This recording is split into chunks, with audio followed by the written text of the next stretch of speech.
season that has taken the checkered flag twice. Darren Brassfield's first win of the year came at Sears Point, one of my favorite racetracks. He held the pole and took the lead at the very start of the race. After a caution with just 5 laps to go, he did have a challenge from Tommy Kendall. A great battle between these two guys, but Kendall tried desperately and could not make the pass on Darren Brassfield. And Darren Brassfield was able to, at that time, hold on for his very first win of the 1990 season at Sears Point International Raceway near Sonoma, California. Then in Portland, a wild start. The hood flies off of one of the cars. Several others aren't able to make it through the chicane just past the starting line, but it was Brassfield that took the lead. And then this shunt between Chris Neifel and Irv Hare. Brassfield went on to take the checkered flag in his second win of the season. Still running just behind, however, Robert Lapalainen here in Des Moines in 4th position. In fact, my first professional win came when I co-drove with Darren in a Budweiser Thunderbird in Pocono in '85. So it's I've enjoyed driving with them and competing with them. Been around for many years. There's Lapalainen. Brassfield, as you indicated, Scott, just apparently content right now to take it rather easy as we are in the mid stages of this event, maybe making a charge with 10 or 15 laps to go. Everything going smoothly for Tommy Kendall as he continues to lead our race here in Des Moines, Iowa. Here are the top 10 as we take another commercial break. We'll be back with more of our live action here in Des Moines, Iowa. It is a still good battle between Robert Lapalainen at number 4 and Darren Brassfield at number 5. While we were in break, they traded positions. Here's how Darren Brassfield momentarily picked up the spot on Robert. Zipped right up the inside there. Great move. But it wasn't too long before Lapalainen passed him back, and so they continue to run in that order. And what I said about Darren being content maybe to sit in that position maybe isn't so true right now. It's so true at all. Oh, a crash right ahead of these guys. That's the number 30 car of Mike Kovacs. Trying to get him untangled there. Kovacs' car on the right.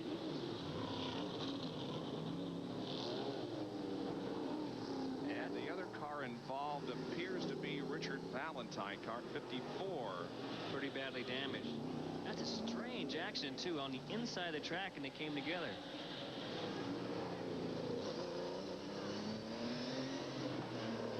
Mike Kovacs is a rookie in Trans Am competition and has been fighting brake problems all weekend in the Duracell Camaro. And his race is apparently over as that car is stopped after having been involved in an incident with Valentine. Tommy Kendall continues to lead. And Robert Lapalainen is in the wall. How about that? He has nosed that Mustang into the tire barrier. And so there goes the battle we had on the racetrack between himself and Darren Brassfield. Tough break. Robert running very strong in a JPS car all day long. Don't know what happened. I don't know if it got away from him or he could have picked up a puncture in the left front, backing out. Looks like he's going to try to make his way back to the pits and maybe continue on. Well, that is the situation. There's damage in the left front corner of that Mustang. Robert Lapalainen trying to hold on to a 3rd place here. Crashed against tire. We get a flat tire, at least on the right. Probably the left side is flat too, maybe. Here he comes slowly rolling into the pits with the 31 car of Harold Janke right behind him.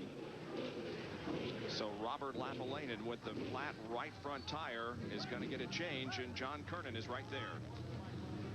The crew goes to work on the right side. They're getting out one tire. Now, of course, we have told you that all they can do is take one wrench. They've got the one tire out. They don't have the right tire out there to put on the right front.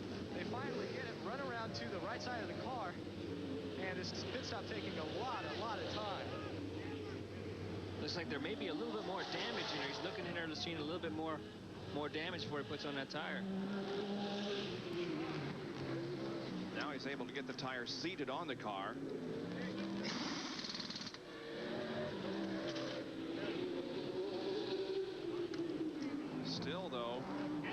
the pits. And they're taking the window net out. John, it looks like he may be climbing out, huh?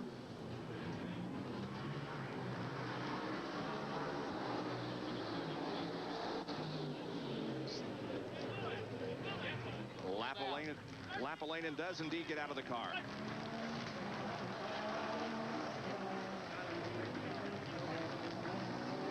Tough day for Robert. And so Tommy Kendall continues to lead.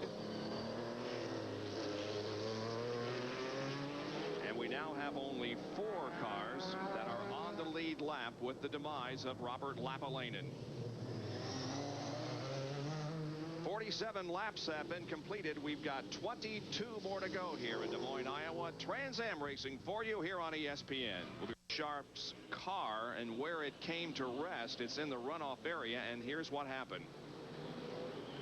Looks like it just started going in for it, and then it just went away from him.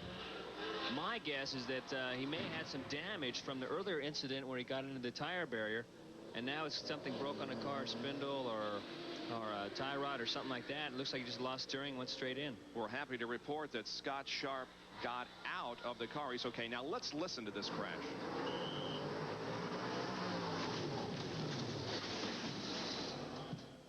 Well, it sounded maybe like the throttle stuck on the car.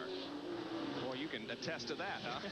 I've been in that situation, and I'll tell you, you're just along for the ride after that. Grabbing for that kill switch. So Scott Sharp has climbed out of that car, and it's well off the racetrack, and we thought maybe there would be a full course caution because of it, but that is not the case as Tommy Kendall continues to lead. A little while ago, when we were seeing that pit stop by Robert Lapalainen, Kendall almost got clipped by Dick Danielson. Danielson just give him away there, let him go by. That's the kind of incidents I talked about earlier. That's what Tommy has to be careful of. He can't take a chance on tearing up his race car now. There is Lapalainen, who is going back in the car. Now, a while ago, I was trying to converse with John Kernan, and I asked him a few questions, and he wasn't able to answer. A good reason for that. He got hit with a tire down there and got his mic knocked out. Right, John? You okay? Yeah, Bob, I'm okay. It was, you know, it was pandemonium in the pits, you might say. And the tire came swinging by, hit me in the back where the radio pack is. And what it did, it pulled the plug on my headset. So I couldn't hear anything, so I was temporarily incapacitated, but I'm okay. I didn't sustain any bodily damage, you might say. And Lapalainen going back in, I guess, huh? Yeah, he's climbed back into the car. Getting ready to go back. All right, Lapalainen on his way back in competition as Tommy Kendall continues to traverse this 1.8-mile course in downtown Des Moines, and later in Des Moines he has for most of the race, except when Scott Sharp was in command. He lost the lead when he made the pit stop, and Scott Sharp has crashed out of this event hard, but he is okay. He was able to get out of the car under his own power. A tight shot there, Scott, of that car. You notice some scoops on the front end of the car just below what will be the headlights. We talked about street tracks being tough on tires. It's also very, very tough on brakes. It looks like what they did is added a little bit more to get a little bit more. Get Lapalainen back out there. Speaking of scoops on the front end of the car. Bodywork missing. That's Robert Lapalainen, who sat in the pits for a few laps, but is back out in competition. Let's go to John Kernan, who's with Jack Roush. Jack, not exactly the best of days for your cars. Now, you told me earlier this morning with these V6s here, and you running the V8, that you're thinking about possibly getting out of this division. Well, the difficulty we've got is that the weight the weight ratio for the cars from the V8 to the V6 is in the decided disadvantage of the V8. And we're committed to run V8 cars for the foreseeable future of V8 Mustangs.